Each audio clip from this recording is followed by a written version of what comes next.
Bismillahirrahmanirrahim. Assalamualaikum warahmatullahi wabarakatuh. Alhamdulillahi wa kafa. Wassalatu wassalamu ala habibil mustafa wa ala alihi wa ashabihi ahli sidqi wal wafa. Amma ba'd. Syukur alhamdulillah. Pada kesempatan yang berbahagia ini Allah masih memberi kita kesehatan, masih mempertemukan kita dengan bulan suci yang mulia, agar kita dapat berkesempatan melakukan puasa dalam rangka mendekatkan diri kepada Allah Subhanahu wa Ta'ala. Saudara-saudaraku yang dirahmati Allah,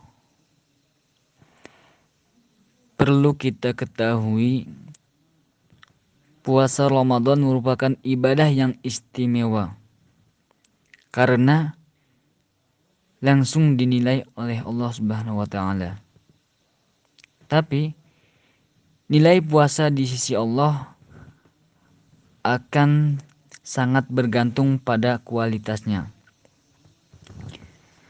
Semakin ia berkualitas, maka semakin tinggi nilainya di sisi Allah. Sebaliknya, puasa yang kualitasnya sekedar menahan lapar dan haus itu tidak bernilai apa-apa di sisi Allah. Rasulullah SAW bersabda, "Rubba shaimin laisa lahu min siyamihi illal ju'." Yang artinya, betapa banyak orang yang berpuasa tapi tidak mendapatkan apa-apa baginya kecuali rasa lapar. Hadis riwayat An-Nasai dan Ibnu Majah. Para pendengar yang dirahmati Allah, melakukan amal dengan optimal dan berusaha mendapatkan kualitas tertinggi adalah sebuah keharusan. Inilah mengapa Dr. Mustafa Dib Al-Bugha dan Muhyiddin Mistu dalam Al-Wafi saat menjelaskan hadis, "Innallaha katabal ihsana ala kulli syai'." Yang artinya, sesungguhnya Allah mewajibkan berlaku ihsan dalam segala hal. Hadis riwayat Muslim. Beliau berdua mengatakan, hadis ini merupakan dalil yang menunjukkan keharusan berlaku ihsan, yaitu dengan melakukan suatu perbuatan dengan baik dan maksimal. Maka begitupun dengan puasa. Marilah kita tunaikan puasa kita dengan sebaik-baiknya sehingga ia benar-benar menjadi puasa yang berkualitas. Lalu, apa saja kriteria puasa yang berkualitas itu? Pertama, yaitu ikhlas. Ikhwani fillah rahimakumullah. Inilah penentu awal kualitas puasa kita, yaitu keikhlasan. Tidak hanya puasa, bahkan seluruh amal akan ditentukan pertama kali dalam standar ini. Jika kita melakukannya ikhlas karena Allah, maka amalnya langsung menuju Allah atau berpeluang diterima Allah. Tetapi jika kita melakukannya karena selain Allah, maka amal itu tidak memiliki peluang sama sekali untuk menjadi bernilai di sisi Allah Subhanahu wa Ta'ala. Terus yang kedua, agar puasa kita berkualitas adalah meninggalkan hal-hal yang membatalkan puasa. Kaum muslimin yang dimuliakan Allah Subhanahu wa Ta'ala, tentu saja untuk menjadi puasa kita berkualitas, tentunya puasa itu harus sah. Artinya, kita harus meninggalkan hal-hal yang membatalkan puasa. Contohnya, makan atau minum dengan sengaja, muntah dengan sengaja, mengeluarkan sperma baik karena mencium istrinya atau hal lain di luar bersetubuh, dan lain sebagainya. Terus, yang ketiga, agar puasa kita berkualitas yaitu meninggalkan hal-hal yang membuat puasa menjadi sia-sia. Saudara-saudaraku yang dirahmati Allah, ikhlas serta meninggalkan hal-hal yang membatalkan puasa saja tidak cukup untuk membuat puasa kita menjadi berkualitas. Dalam hal lain yang perlu kita lakukan adalah meninggalkan hal-hal yang membuat puasa menjadi sia-sia, yaitu dengan menjauhi perkara-perkara yang telah diharamkan oleh Allah Subhanahu wa taala. Di antaranya adalah menjaga emosi kita, yaitu agar tidak marah seperti apa yang disabdakan Rasulullah, yang artinya puasa adalah perisai, maka barang siapa sedang berpuasa janganlah berkata keji dan berteriak keras.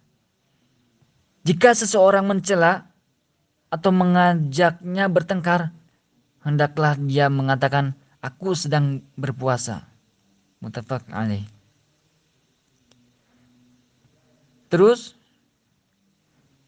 yang keempat, agar puasa kita berkualitas adalah